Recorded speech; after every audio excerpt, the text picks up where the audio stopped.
पुढच्या आणखी एक महत्त्वाच्या बातमीकडे निवडणुकीत राजकीय फटाके फोडणार आमदार विजयसिंह पंडित यांनी हे सूचक वक्तव्य केले। आगामी निवडणुकीसाठी वाटाघाटी सुरू आहेत। आमदार विजयसिंह पंडित यांनी ही माहिती दिली।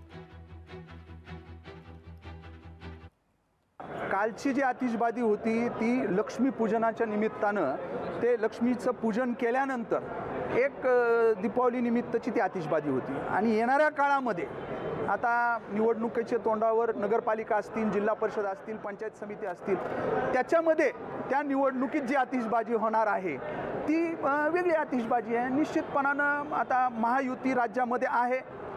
स्थानिक स्तरावर कशा पद्धतीनं समीकरणं ते जुळले जातात त्याच्यावर सगळ्या गोष्टी अवलंबून आहेत। इथून पुढं आम्ही आता त्या वाटाघाटी चालू आहेत। आमच्या पक्षामध्ये बीड असेल किंवा गेवराई असेल, संबंध जिल्ह्यामध्ये जे काही आहे आपापल्या पद्धतीनं ज्या त्या तालुक्यामध्ये ज्या त्या भागामध्ये आपापले नेते आहेत राष्ट्रवादीचे, एकत्रित येऊन आपल्याला कसं राष्ट्रवादी काँग्रेस पार्टी घड्याळ या चिन्हावर निवडणूक लढून स्थानिक स्वराज संस्थेमध्ये चांगल्या पद्धतीचे निकाल येतील अशा पद्धतीने आम्ही प्रयत्नशील असणार आहे।